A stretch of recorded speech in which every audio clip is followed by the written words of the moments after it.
খবরদার কেউ একা একা ইফতারি করবেন না। একা ইফতারি করেন নাকি আপনারা? একসাথে। আল্লাহর হাবিব সাল্লাল্লাহু আলাইহি ওয়াসাল্লাম বললেন, কেউ যদি কাউকে ইফতারি খাওয়ায়, যিনি খাওয়ালো উনি রোজা রেখে যেই সওয়াব, খাওয়ানোর কারণে ওই সওয়াব। সাহাবারা বললেন, ইয়া রাসূলুল্লাহ, ইফতারি খাওয়ানোর মতো পয়সা তো আমাদের নাই।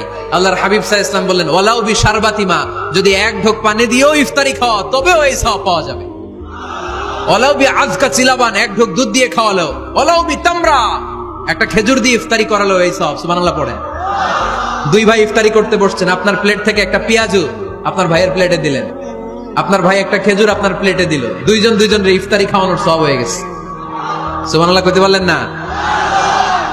পারবেন সবাই? একসাথে খাবেন না আলাদা? আল্লাহর হাবিব সাল্লাল্লাহু আলাইহি ওয়াসাল্লাম খেতে বসলে কখনো খাবারের বদনাম করতেন না। সহিহ বুখারীর হাদিস, মা আবা রাসূলুল্লাহ সাল্লাল্লাহু আলাইহি ওয়াসাল্লাম তাআমান কত্তু, কখনো খাবারের বদনাম করেন নাই। এই 63 বছরের জীবনে কখনো না, একবারও না। ইনিশতাহাহু আকালাহু, ভাল লাগলে খাইতেন, বেশি বেশি খাইতেন। ওয়া ইন কারিহাহু তারাকা, ভালো না লাগলে রেখে দিতেন, ওটার দিকে তাকাতেন না। কিন্তু কখনো বলেন নাই লবণ বেশি হয়েছে, কখনো বলেন নাই ঝাল বেশি হয়েছে, এগুলো বললেন না। বলবেন?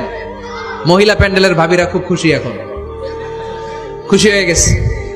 ভাবিদেরকে বলবো, আপনারাও আপনাদের সর্বোচ্চটা দিয়ে ভাইয়ের জন্য রান্না করেন, যাতে ভাইয়ের খেতে কষ্ট না হয়, ঠিক কিনা?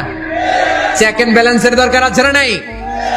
ইসলাম is check and balance, very balanced religion, খুবই ভারসাম্যপূর্ণ জীবন ব্যবস্থা। খাবারের বদনাম করবেন না। খাবেন, খাওয়ার শেষে শুকরিয়া করবেন কার? ঘরে কোরআন তেলাওয়াত করবেন। কি করবেন? করেন, আপনারা করেন? হ্যাঁ, ঘরে কোরআন তেলাওয়াত করেন প্রতিদিন। ফজরের পরে প্রতিটা পরিবার থেকে সুমধুর কোরআনের ধ্বনি ভেসে আসতে হবে। কথা কয় না? তা ঠিক বলেন না কেন আওয়াজ করে? প্রতিটা ঘরেই যেন কোরআনের সুমধুর বাণী উচ্চারিত হয়। এলাকার মসজিদের মক্তবগুলোতে হুজুর কোরআন পড়ায়, আছে এটা না? আমরা ছোটবেলা কিন্তু যাইতাম, আমি যাইতাম শাহী জামি মসজিদে, ওইখানে যে আমি কোরআন শিখছি। তো মসজিদগুলোতে আপনারা এই মক্তবের সিস্টেমটা চালু রাখবেন, প্রতিদিন সকালে কোরআন করবেন। কোরআন যেটা মুখস্থ করবেন, স্ত্রীকে শোনাবেন, স্ত্রী আপনাকে শোনাবে। প্রতি মাসের জন্য একটা সূরা নির্ধারণ করেন। কোনটা? একটা। এক মাসে একটা ছোট্ট সূরা মুখস্থ করা যাবে না? ধরেন সূরাতুত তিন, ওয়াত-তিনি ওয়াজ-জাইতুন, এটা এক মাসে মুখস্থ করা যাবে না?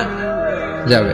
আজকে রাতেই আপনাদের ফ্যামিলি মিটিং এটা সিদ্ধান্ত নেবেন যে এই মাসের জন্য সবাই মিলে কোন সূরাটা পড়বেন। মুখস্থ করতে হবে, অর্থও জানতে হবে। প্রতি মাসে কয় সূরা? তাহলে এক বছরে কয় সূরা? 12টা। পারা যাবে মুসলমান? আল্লাহর হাবিব সাল্লাল্লাহু আলাইহি ওয়াসাল্লাম আম্মা জান আয়েশা রাদিয়াল্লাহু তাআলা আনহুর কোলের মধ্যে মাথা রেখে কোরআন তেলাওয়াত করতেন। সুবহানাল্লাহ পড়বেন না? কানা রাসূলুল্লাহ সাল্লাল্লাহু আলাইহি ওয়াসাল্লাম ইয়াকরাউল কুরআন ওয়া রাসুহু ফি হাজরি ওয়া আনা হায়েদ। আম্মা জান আয়েশা বলেন, আমার যখন মাসিক চলতো, আমার মেনস্ট্রুয়েশনাল পিরিয়ড চলাকালীন সময়ে আল্লাহর নবী আমার কোলে মাথা রেখে রেখে কোরআন তেলাওয়াত করে আমারে শোনাতে। এইজন্য স্ত্রীর কোলে মাথা রেখে কোরআন তেলাওয়াত করা সুন্নাত।